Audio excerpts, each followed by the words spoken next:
Hey, welcome to episode number 43 of the Brave Widow Show.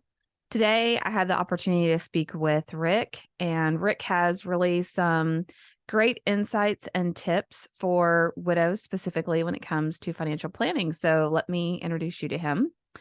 Rick Salmeron is a financial advisor with clients throughout America. Based in Dallas, Texas, he's a certified financial planner and CEO of Salmeron Financial. He entered the business in 1990, then branched out to begin his own firm in 2001. His guidance and experience helps clients spend less time worrying about their money so that they can enjoy other areas of their life. Welcome to the Brave Widow podcast. I'm your host, Emily Jones. We help young widows heal their heart, find hope, and dream again for the future. Hey, everybody. Welcome to another episode of the Brave Widow Show. I'm here with Rick Salmeron, and hopefully I'm pronouncing his name right. Perfect. We have discovered, if you're not watching this online, you're not watching the video, we're actually wearing, I think, the exact same shade of shirt. So we have royal blue on the mind today. We already have that in common, but I'm really glad to have him on the show and hear from his wisdom and insights, what he has to share for widows. So Rick, thank you so much for coming on the show today and being willing to share that. Thanks comes from me to allow me to be here on the show today, Emily. Absolutely. So if you don't mind, if you would share a bit about you and your background and what you do and where you do that, I'm sure people would love to know just a little bit more about you.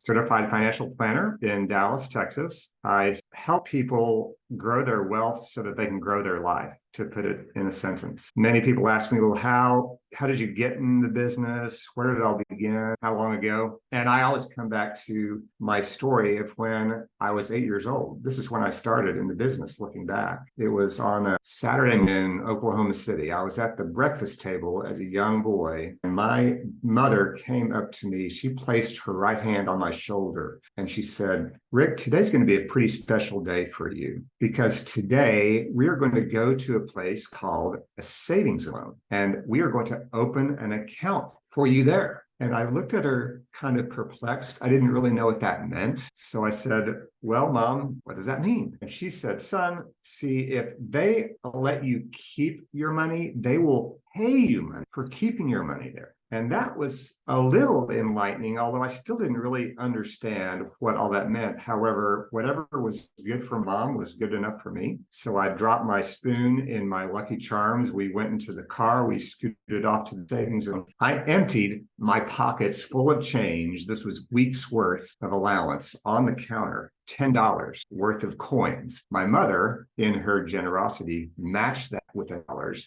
And lo and behold, my first savings account was open with $20. It wasn't, Emily, until 90s later, I read my first statement in the mail from this institution. And that $20 grew to $20.15. That was a light bulb moment for me. That I still remember this day today, 50 years later. I'm 58 years old, and I still remember the Saturday morning, how beautiful the day was and how amazing this statement came in the mail. And sure enough, I didn't have to do anything. And so something happened, and I noticed that my habits began to change. Throughout my life, I bought my first house at age 22. I invested in my first stock at age 18. My first corporate job, I maxed out on the company 401k without thinking a second thought, and figured out how to live on what was left over. It was this natural inherent behavior that grew, and I've provided for myself in a very robust and healthy way. And it occurred to me when I left corporate America, what can I do to do something more entrepreneurial and something more meaningful and more fulfilling? And this was it. I decided to, in 1990, open be in this business, contribute to the marketplace, share, let's call it the secrets. And they're really not secret, they're just out there. However, the secrets so that people can learn to grow their wealth so that they can grow their life and become stronger, better providers and a better person as a result. So that's my long story of how I got into this business. And I adore and I love what I do. And it's, like I said, a pleasure to be here to share what could be some interesting tips and pointers for widows that are listening to this, because I'm always happy to help anyone's situation.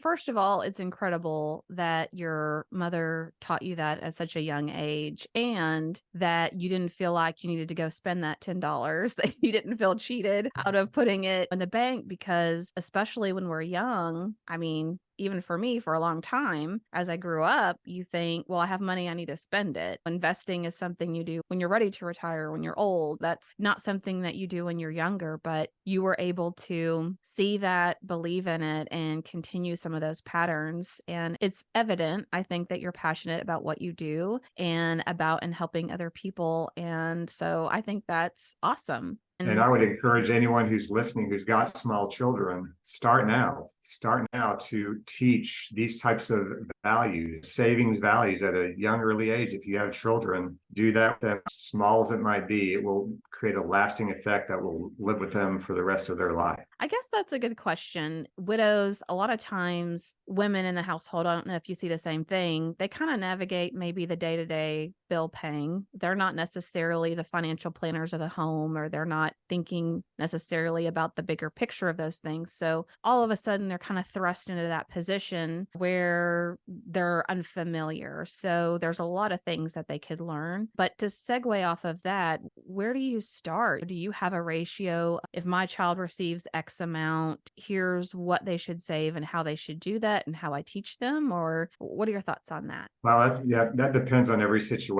However, if a person is receiving inheritance or find themselves in a different financial situation, you start with what you can afford. You start with new great habits right now. This life event has occurred, and now you're in a situation that you didn't feel like that you would ever be in. Now you're behind the wheel. You're now having to read and operate from the owner's manual, where your previous spouse was the one who handled that. And that can be a very challenging and a very anxiety-filled situation. It feels uncomfortable. It feels unnerving. You feel lost. I'm sure that many people feel lost in those shoes. However, I would ask that take this as a moment of opportunity to create new growth change with your life. Yes, you're now receiving this owner's manual that you may not know how to read. What's your first step? Your first step is to sit down, take a breath, and remember you are very capable of handling this. You are very capable of handling this. All of us were born as a young baby. When we came out of mom's womb, we have the inherent qualities that anyone can do to accomplish anything. That I'm going to go down a small personal growth avenue here. However, it's the truth. We all have skills. We all have characteristics that we can develop and we can strengthen. And many of those can be related to your money and your finances and being disciplined and being diligent and being wise and being smart. So when you're dealing with a special asset like money, arguably the most special asset that we have, we want to make sure that we're making the right decisions for our situation and our family, so that tomorrow, next week, next month, next year, 10 years from now, 20 years from now is going to look stronger and brighter. Now, it's very hard to do that on your own. So that's when you start to learn and seek out education. We're surrounded by free information from, who knows, countless channels, including this amazing podcast, right? So we want to pick up on those nuggets that resonate with us and then run them by, if we are unsure, if we have some doubts, run them by other trusted sources. That could be friends, that could be other financial professionals. If you're working with a financial professional, see if this works, see if this makes sense. Ask other people who are in a similar situation. So I encourage people to surround themselves with a group, with people that have either been in the shoes before or have gone down the path, because they've got the faster answer to help lubricate what feels like this very congested and complicated realm that you've never experienced before. You've got the ability to figure out how to work this out. And there's a lot of people around you that are waiting to support you. So keep your open mind and your open ears and your open heart and soak that in as much as you possibly can. Yeah, I think you bring up a really great point and something we've talked about a few times, which is having almost your own board of advisors that surround you and people that are not only maybe experts in their industry and what they do, but they have a similar philosophy or values that you have, and that you find people that would have your best interests at heart. What advice would you give people? Let's say they're looking for a financial planner, they're looking for, they've lost their spouse, they've lost that person to bounce ideas off of. And so they want to work with a professional, but they don't really know, how do I know this is a good one for me? Like, what do I look for? What would you tell people? That's a very good question, because there are thousands of advisors out there, and you want to be careful and you want to be measured on who you elect to decide to work with. You can look for the certification. For example, I'm a certified financial planner, and that is a level of accreditation that's special. So I would go with that step first, is find CFPs. That doesn't guarantee that you're going to get the gold standard. However, there's many gold standard CFPs out there. I am one of them. However, at the same time, it's very important too to see who you jive with, who you have chemistry with. How does this person come across to you? What kind of brand feeling are you getting from the social media posts or the website? So it's a territory that you want to take measured steps and soak in and identify inside yourself, how does this person feel to me? Because when you're working with a financial professional, a financial advisor, in my view, it should not be a transactional related relationship. It should be a long-term, soothing, at ease feeling type of relationship. Someone that you not only don't mind spending time with, you actually look forward to spending time with. That's the kind of professional relationship that you want to establish with a financial advisor. It's like dating. It's like dating. It may not take years, and you may not want to take years to find that person. However, it's not something that you just simply dive into or throw a dart on the wall and select this person. You want to get a good feel for their value. I love that word that you mentioned. It is a value connection. Do my values match with this person's values? Because if so, then I know what's coming out of their mouth, of their mind, messaging, their heart and soul is good, and it's good for me, and it will be good for me long term. Yeah, I definitely agree with that. And, I would encourage people to look for someone who will help educate you, not someone that says, turn everything over to me, I'll take care of it. But Yeah. here are some options. Here's maybe what I would do in your situation, pros and cons. That can boost somebody's confidence in feeling like they're making the right decision, and that that person understands what their priorities are at their point and at that point in their life. So yeah, I agree. And ask around your other friends and your colleagues, who are you using? Because the people that you hang out with now, odds are they also reflect the same values as you. And based on their experience, maybe they're working with someone that also could be part of the tribe or the board of directors, as you well put it. yeah. I think the communication is also very vital. You want to make sure that there's a wide open two-way street, because in the end, it should be about you, not about the advisor. It should be about you. And it also helps if your advisor wears a blue shirt also. Yes. An amazing royal blue I had shirt. to throw that Yes. in. So one of the questions that I hear often from people is maybe they have life insurance money and they can use that to pay off the house or some of their major bills, and they're not really sure, do I use it for that? Do I keep it in savings? And I know everybody's situation is a little bit different, but is there anything that you would tell people, even things that they should consider as they're trying to figure those things out? Well, if a person suddenly receives life insurance proceeds, the first thing to do, in my view, is put it in the bank and hang tight. Do not make any sudden impulse decisions, right? That's usually not the right way to go, but at least put it somewhere where you know you can access to it as you measure up and as you size up.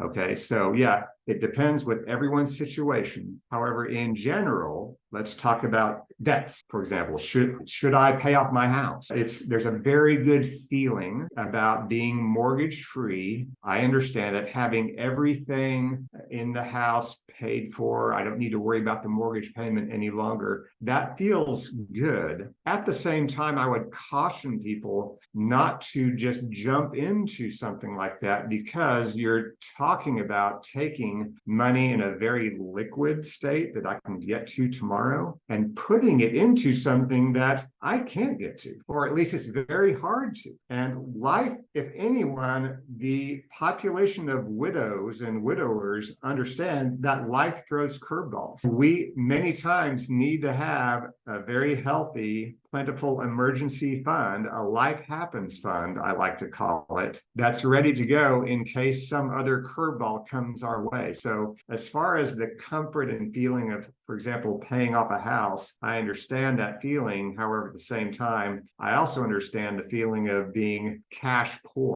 And you don't want to be cash poor, frankly, ever, because it's the money in the bank that provides freedom, it provides liberty, it provides choices, it provides options. So that's one general. Now, I'm not saying that it's not wise to pay off any debts. There could be some debts that make a whole heck of a lot of sense to pay off right away, and that would be consumer debt, high interest credit card debt. Those can be poisonous and do nothing other than just reverse your net worth in a backwards direction. We don't want that to happen. There could be, should I allocate some money towards my kids' college fund?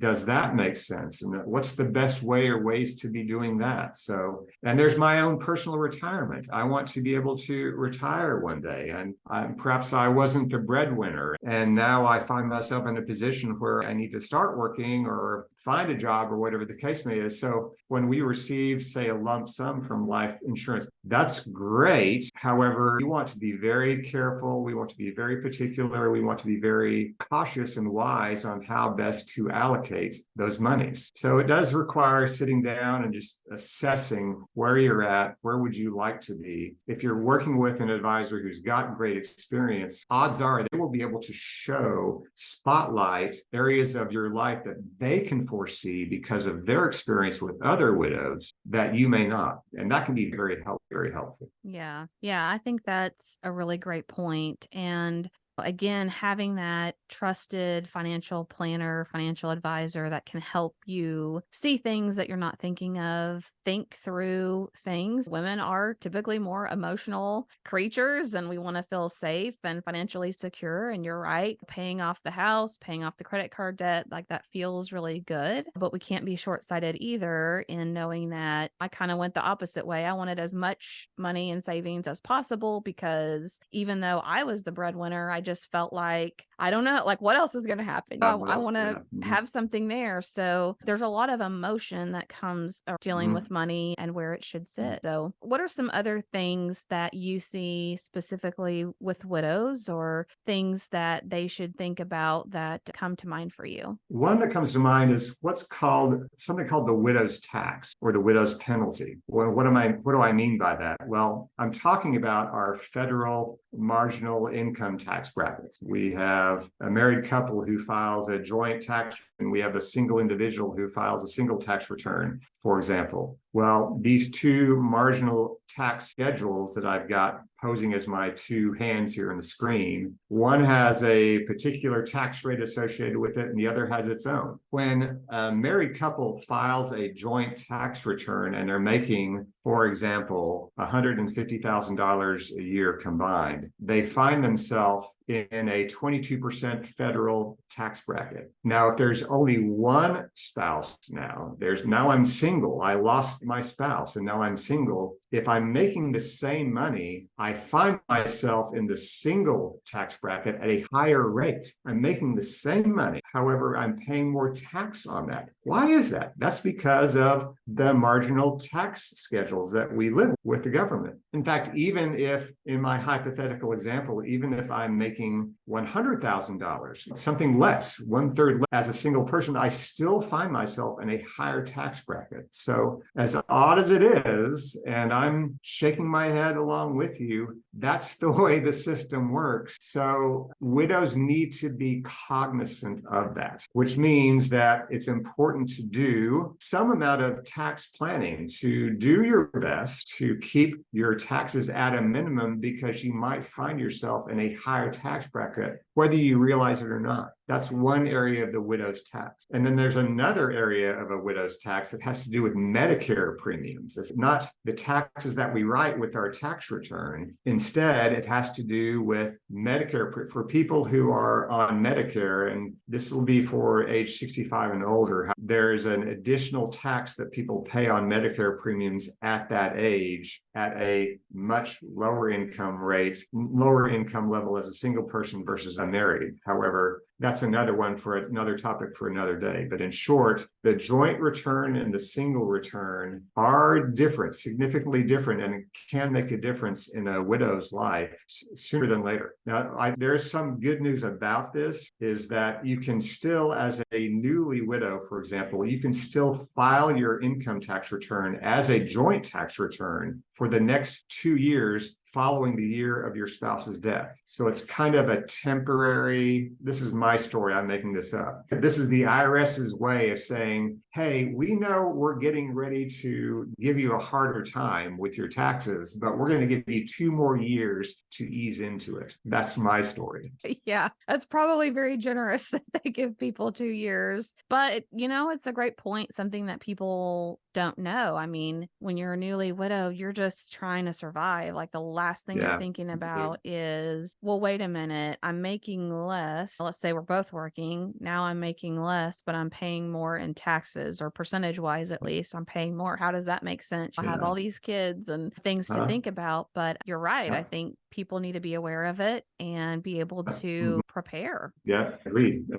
There's something else that widows may not be as aware of that I'd like to bring up too, and that has to do with the house, the potential sale of the house. Now, not everyone who loses a spouse wants to sell their home, and I don't encourage this whatsoever. I mentioned to you off air, my mother, she became a widow this year. I'm working with another person who also became a widow earlier this year as well, and they completely intend to stay in the home, and that's perfectly fine. However, there is a tax break for people who file a joint tax return versus a single tax return that can be financially significant, and that deals with the primary residence. Specifically, when you own a home and that home has grown in value, which is not a hard thing to do in this day and age, right? When you sell that home and you sell it for a gain, that gain up to $500,000 worth of gain is completely tax-free if you're filing a joint tax return. If you file a single tax return, that tax-free gain is in half at $250,000.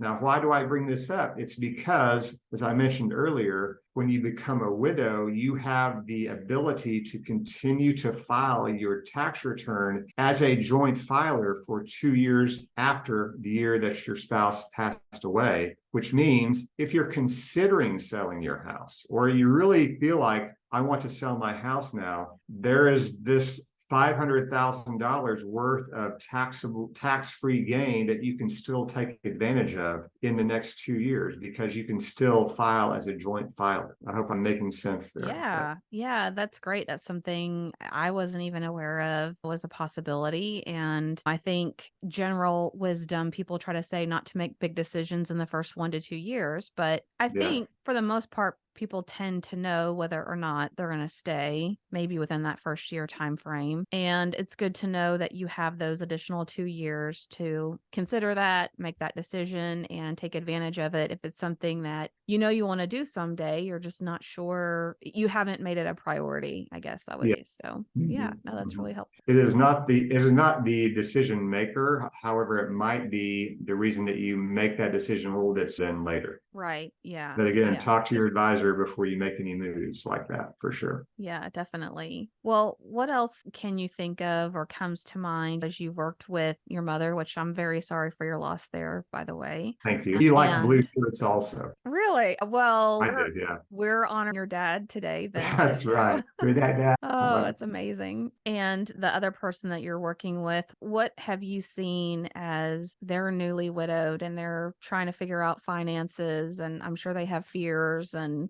those sort of things. What are some common things that you're seeing? Well, this, I may sound like a broken record, or these may be things that I will share that many of your listeners have already heard, yet this just underscores and resonates with them more so, I believe. And that is my mother and this other client, they now every day is far more precious than it ever was before, right? And what I'm about to share with little to do with actual money and a lot to do with life, that we never know what's going to happen, that we don't want to jump in and dive in head first and start spending like crazy. That's not wise. At the same time, their attitude towards experience and life experiences and sharing those experiences with their family, with their friends, with their children has never been higher before. That they want to be, yes, using the money in now what they would call a new definition of wisdom. Whereas before it was, I want to hoard and save and be more conservative than not. And now it's, let me turn up the notches a little bit. I could be next year. I could be next week. And I want to be able to spend time with my family and my children, yes, 20 years from now and 25 years and beyond. However, what if I'm not there? So that's certainly a message that I'm hearing from them today. And that hits me right here too, with my experience with working with other clients who have had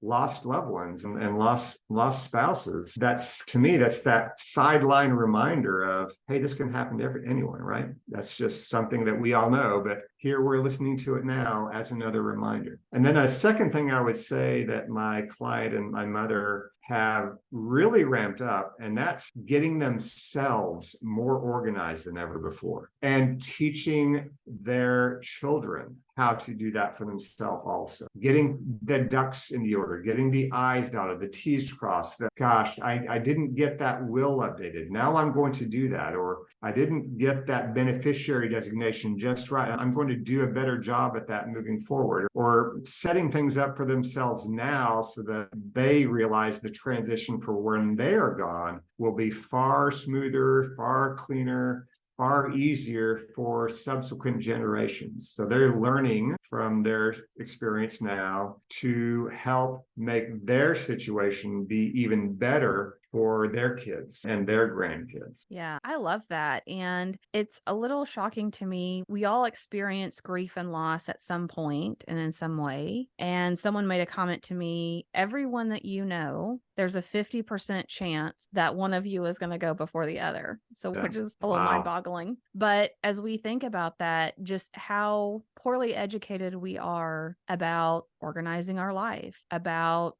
a will versus a trust, about financial planning, about priorities and what really matters at the end of the day. You're absolutely right. I used to get hung up on just the most, like how the house looked and what furniture was where and things that now I really don't even care. I don't even care. To your point, it's all about the experiences and the relationships and the memories, because at the end of the day, that's what you have left when that person is gone. And as widows, we can be very deep. We know we need life insurance. We know we should be investing. We know we should have a will or a trust. We just don't do it. It's like we should know be among the best people who know and realize the mortality of life. And yet we can also be the guiltiest at thinking it's not going to happen to me. Okay, it happened to my spouse, but not me. I think it's great that they're to educate and make sure that things are organized for others and that other people know that they should do the same. There's, as I say, silver linings with every cloud. There's good news in every life event, whatever that may be. It may be the most challenging, the most sorrowful, the most shocking moment. However, maybe not right away. You may not be able to see it right there and then. I completely get that.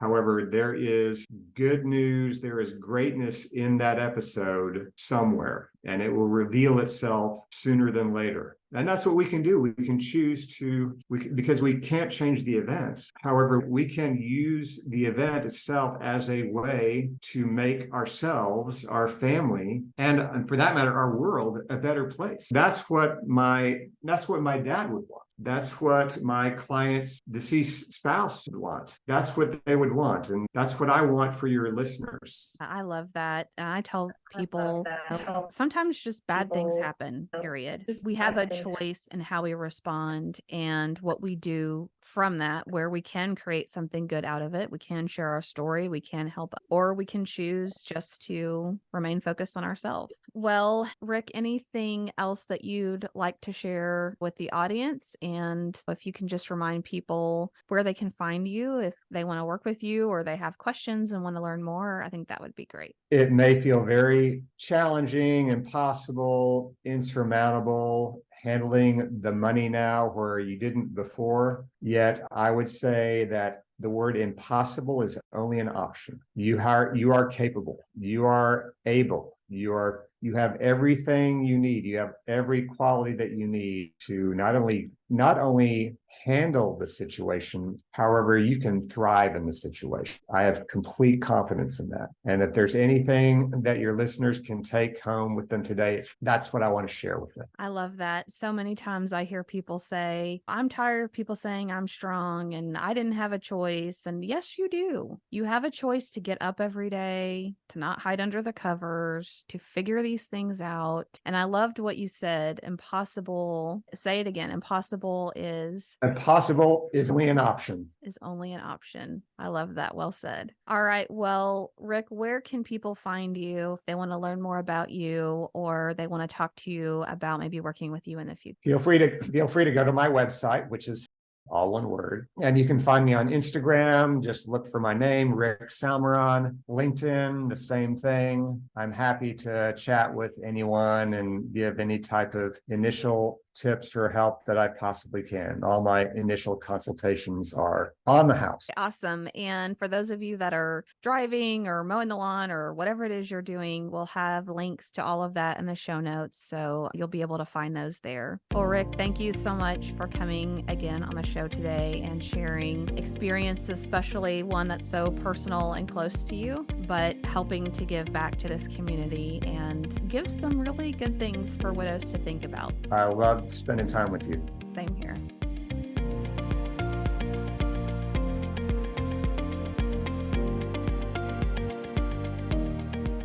Hey guys, thank you so much for listening to the Brave Widow podcast. I would love to help you take your next step, whether that's healing your heart, finding hope, or achieving your dreams for the future. Do you need a safe space to connect with other like-minded widows? Do you wish you had how-tos for getting through the next steps in your journey, organizing your life, or moving through grief? What about live calls where you get answers to your burning questions? The Brave Widow membership community is just what you need. Inside, you'll find courses to help guide you, a community of other widows to connect with, live coaching and Q&A calls, and small group coaching where you can work on what matters most to you. Learn how to heal your heart, find hope, reclaim joy, and dream again for the future. It is possible. Head on over to bravewidow.com to learn more.